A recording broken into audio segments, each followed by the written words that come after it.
We begin this morning with Iran. I'm sure you're aware the Iranian president has spoken in the last half hour or so, saying that shooting down of their plane was an unforgivable error and those responsible will be punished. What is the next step for you as Prime Minister? Well, obviously what we're saying to the Iranians, and I'm glad that they have accepted responsibility, and I'm glad that they've identified it as an appalling mistake, and it does appear that it was a mistake. It's very important that the bodies are repatriated and in a dignified way, and that the families are allowed to grieve and to have closure. Clearly, Iran, as President Rouhani has said, made a terrible mistake. It's good that they've apologised. The most important thing now is that tensions in the region calm down. And I was actually in Amman just at the weekend talking to people in the region, and they don't want a military conflict between the West and Iran. I don't want sanctions the next step. I don't want a military. Let me be very clear. I don't want a military conflict between us, between the United States and Iran. Let's dial this thing down. And you know, Iran, when you look at it, it's an amazing country. It's 80 million people. It's got a young population. They're literate. They should be orientated towards free markets, towards our way of doing things, and yet they're the captives, they're the prisoners of this approach, this government that they have. Well, we're not easily going to change the government, but we need to engage with the people of Iran. We need but to should work, they face consequences, Prime Minister?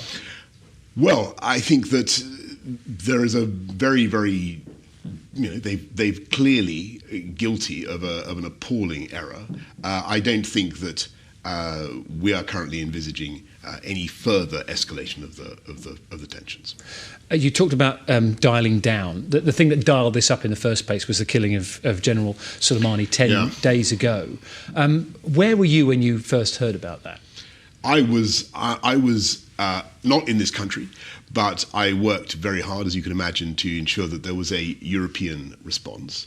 And there was a good European response. There was a good UK response to the crisis. You were on holiday there, weren't you? I worked also with our American... I was. And it's no secret. And we got a good European response to the crisis. We worked with the Americans, and with, obviously, we talked to the Iranians, so of course to the Iraqis, and I think that the UK played its traditional role, which is to serve as the bridge between the European powers. Is the UK's and the United traditional States. role to not be told about that sort of thing before it happens? Because the decision had already been made before you'd been informed about. Well, let's be clear.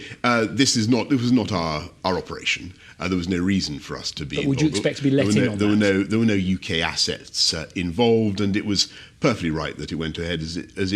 There's no reason for us to be notified. Our job, once it had happened, was to make clear our position, which was, we're not going to weep hot tears over the death of a guy who had the blood of British troops on his hands. Let's be frank. Nor, on the other hand, as I've just told you, do we want to see any kind of escalation in the Middle East, which many will understand. Listening to you this morning, and some people watching this will say, this was an opportunity for you to show leadership as Prime Minister. Did you think about coming back from your holiday? Well, we had as I say, my job was to concert the UK response and the European response to make sure that the United States understood our perspective, and to work very hard to ensure that there was no escalation. And I think when you look at what has happened in the days since the death of Qasem Soleimani, I think we are in a better place. That doesn't mean that the tensions aren't there. And the UK will continue to work for engagement and dialogue. Now, we're going to come under pressure. Everybody will say, well, you've got to get rid of this nuclear deal, the JCPOA, right? This is what Trump wants. Get rid of the JCPOA. My point to our American friends is, look, somehow or other, we've got to stop the Iranians acquiring a nuclear weapon. I think that's the most. That's what the Joint Collective Points Agreement does, the JCPOA. But if we're going to get rid of it, then we need a replacement.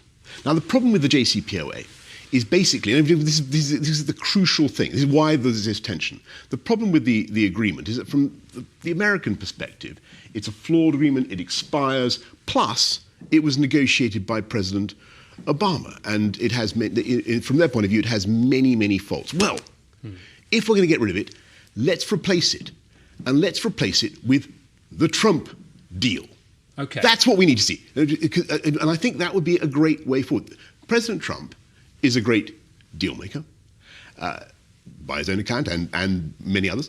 Let's work together to replace the JCPOA and get the Trump deal instead. Can I ask That's you about the opportunity. Your own deals? Do you think what's happened with General Soleimani, has that made it more difficult for Nazanin Zaghari-Ratcliffe to return to the UK? I know it's something that you've been involved in during your previous jobs as well. No, absolutely. I think the FCO, and we all work very hard to secure the release of a number of very difficult consular cases, including Nazanin. I'm seeing Richard Ratcliffe, her husband, very soon. It's hard to say whether the death of Qasem Soleimani has actually made that particular case more or less difficult. I mean, I think Richard has his views. Others have different views. Let's see how we go. Okay. As I said, I don't want to run out of time, and there's many things to talk about today. And one of I wanted to get that point across about Iran and the nuclear deal. I'm sure there is an opportunity there. Our viewers understand that this morning as well. One of the other key issues in the news at the moment is what's happening with the royal family. Now, I understand that your job is very separate from the royal family, but you have not dodged tricky issues in the past. So do you think that... Do you have sympathy with Harry and Meghan? I've not dodged tricky issues in the past. Therefore, I must dodge this. I must not dodge... Look, Dan, my view on this is very straightforward. I am a massive fan. I think, like most of our viewers, I'm a massive fan, certainly of the Queen and of the royal family as a fantastic asset for our country. I'm absolutely confident that they are going to sort this out. And you know what? I think they're probably going to be able to sort it out all the easier without any particular commentary from me about this Can I ask you one more question about that case, and maybe some general questions? Do they have a right to a private life, and can they balance that with the job that they do? I think that all those dilemmas are well understood, and I have absolutely no doubt they're going to sort it out, but they're going to sort it out much more easily without, running commentary from politicians. Okay, more generally then, is there an issue of media intrusion in this country? Dan, I like your style here. You're keeping. I think that are you asking about the royal? Yes, the reason why I'm asking is it's an issue of national importance. I understand the difficulty. No, look, I perfectly respect the point. But this is a conversation that's happening in every house in the country. It is. And I think people are interested in what your thoughts on it are. Well, of course. But I mean, everybody's got an opinion. But that doesn't necessarily mean. I know, but that doesn't necessarily mean that the question is helped by politicians weighing in on this subject. The royal family is one of the great assets of this country. I'm sure they're going to sort it out, and I don't think it's necessarily helped by commentary from me. Okay, can you allow me one more question on this? Again, more broadly, I think, because last year 70 MPs signed a letter, and in that letter they said they felt that the coverage of Meghan in the British press had colonial undertones. Do you think race is an issue in the coverage of this story? Well, again, I'm just going to... I'm going to repeat my point. I don't think this is helped by running commentary from politicians. Royal family is a fantastic part of our country, and so is the media, by the way. I don't want in any way to deprecate the media, and very, very important job that they do. But I don't think this is helped by me weighing in. Okay, well, thank you for sort of answering the questions. I'm sure you understand that I need to ask. No, I do understand. I understand that everybody's talking about it, but this is something where I'm very confident. I'm very, very confident that things will be resolved. Let's move on to one of your favourite subjects, and I don't want to dwell too long on Brexit because we've spoken a lot about it in the past. But it's one of my least favourite subjects because we need to move on. Okay, well, on that issue, we're leaving the EU on January the 31st. We have until then, December the 31st. I'm sure all our viewers are very well aware of of these dates now to sort these trade deals out. As Prime Minister, you've made some big promises about these things in the past, using, the sort of do or die, dead in a ditch, no ifs, no buts. Yeah. What sort of percentage can you give us this morning, live on BBC Breakfast, that there will be a comprehensive trade deal by the end of this year? I think it's very likely. I'm not going to give you a percentage. I think we'll do very well indeed. But the key thing is that we're coming out of the EU on January the 31st, the end of this month. It's not the sort of confidence we've heard from you in the past. Enormously likely. How about that? Epically likely. It's epically likely that there will be a deal, but there's a chance there won't be a deal because people. Well, you cannot. You always have to budget for a complete failure of common sense. I mean, that goes without saying. But I'm very, very, very confident that the three verys there that we'll get. This is not about a deal. This is about building a great new partnership. And from January the 31st, what we're going to do is start working with our friends and partners around the world. Not just with the EU. We're going to start building new relationships with friends and partners around the world. The UK grows to greatness because of our championing of global free trade. That was how this country first became prosperous. We're going to rediscover that gene, and we're going to be out there in Geneva, in the WTO, leading the cause of global free trade. And whatever people say about it, free trade has done more to lift billions of people around the world out of poverty than anything else. And that is why I believe in it. And we can do fantastic deals, not just with the EU, but with countries around the world. That work begins on February the 1st. People this morning might have seen in their newspapers a story about the Brexit bongs at Big Ben. Bongs, Do you think there should be bongs on? Well, the bongs, January the bongs cost £500,000 because they're very costly bongs. But we're working up a plan so that people can bung a bob for a Big Ben bong because there are some people who want to bung. I haven't quite worked it out. But I love the fact you're developing policy live on television. Because everybody knows, Big Ben is being refurbished. They seem to have taken the clapper away. So we need to restore the clapper in order to bong Big Ben on Brexit night, and that is expensive. So I think we're looking at whether people might fund it. We're looking at whether we can fund it. It seems to cost £500,000. Yes.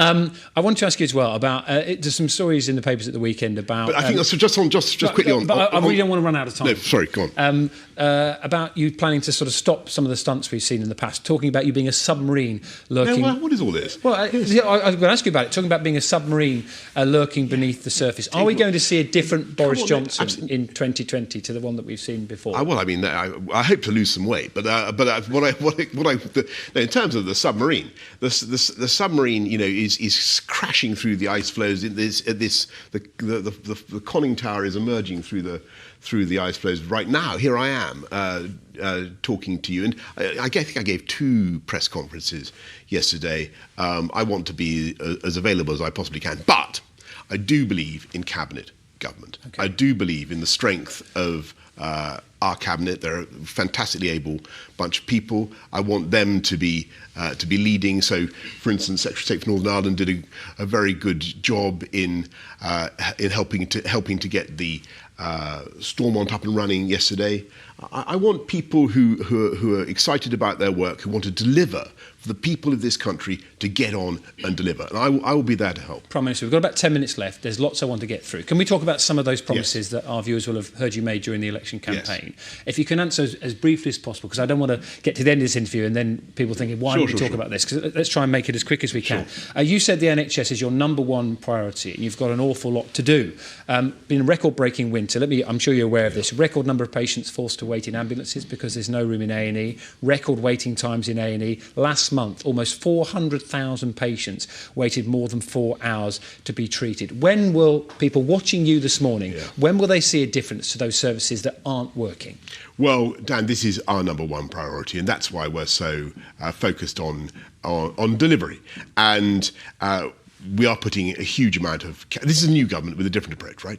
We're putting £34 billion into the NHS. It's the biggest ever cash injection. There will be 50,000 more nurses going into our NHS. We will have 6,000 more GPs. But I also want to see improvements in performance, in A&E, in waiting times across the country.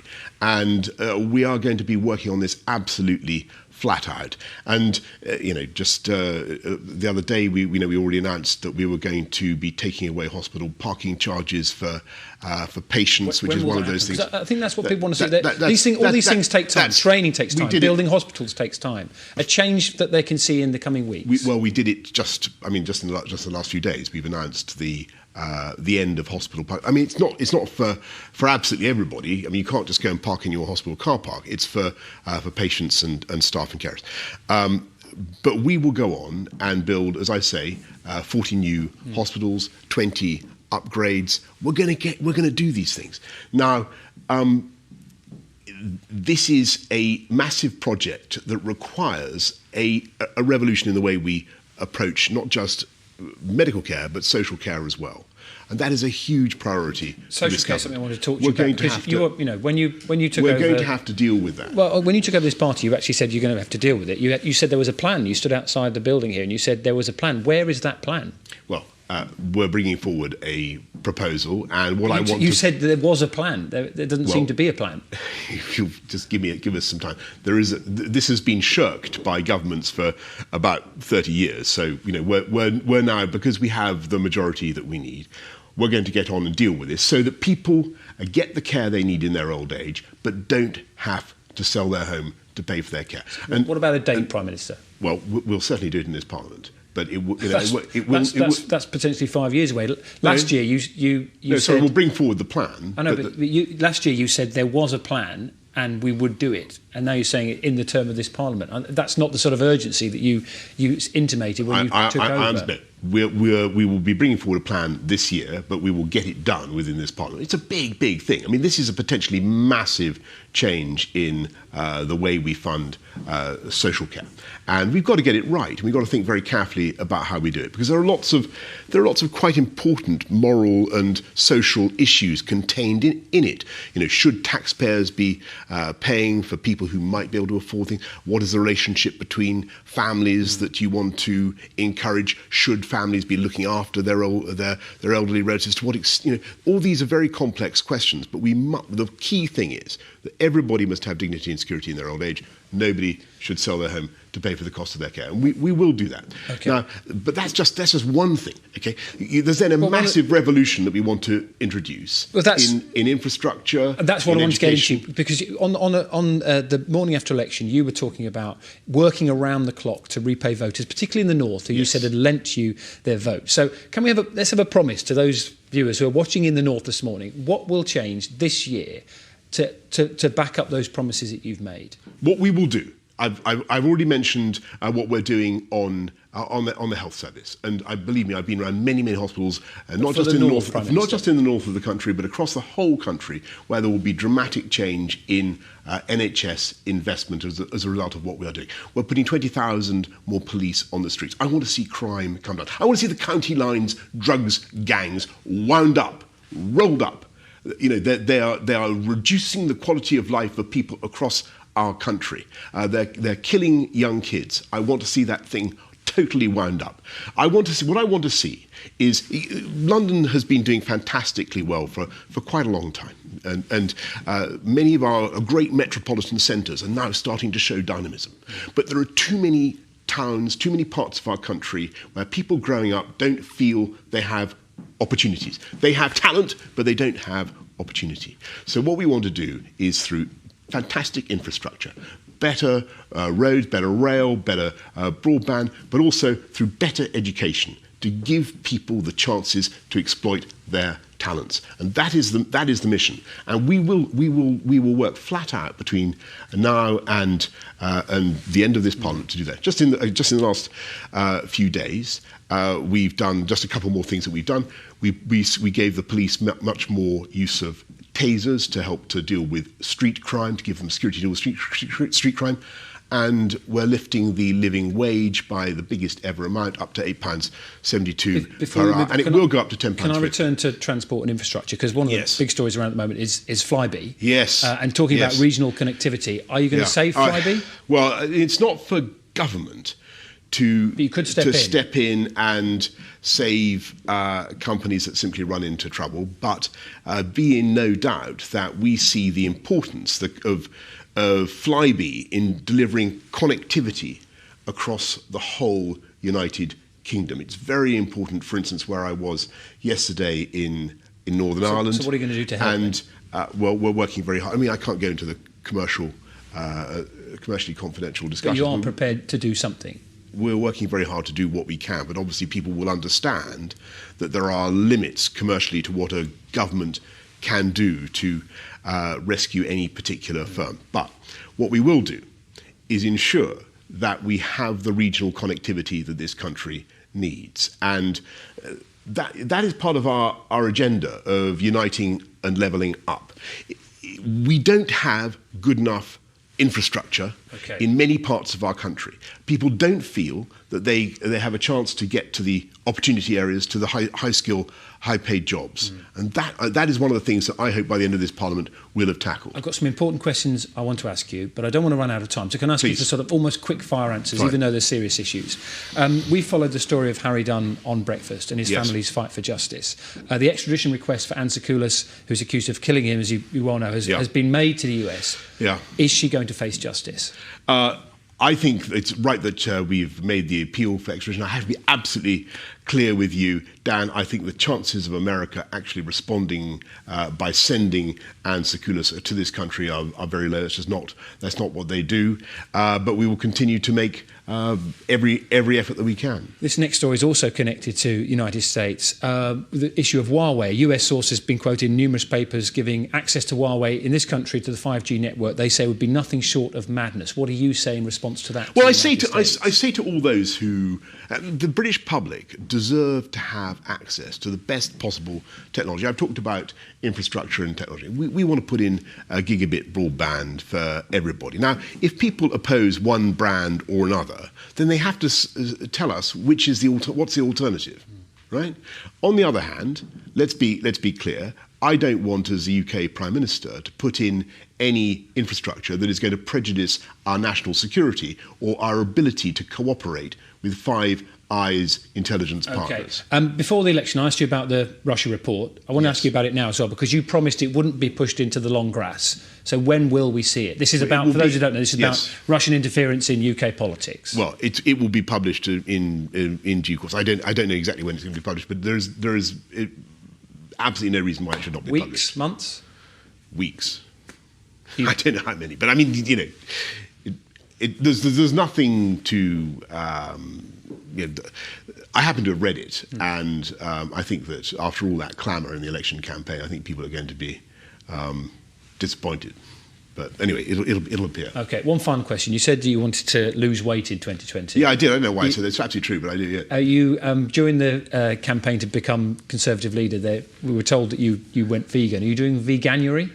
No, I'm not. No, I'm not. I had thought of it, but it requires so much concentration. I do, I take my hat off to vegans who can handle it and who manage to avoid all non-vegan products. But I haven't got. I'm doubtless bacon sandwiches. What is it? What's the problem? The whole lot.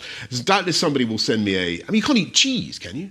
You can't eat cheese if you're a vegan. It's an issue. It's just a crime against cheese lovers. It's a crime against cheese lovers. Prime Minister, I know we covered some serious issues and finished off on a slightly more frivolous note, but thank you very much. Thank you very much. Thank you. Really appreciate it. Absolutely.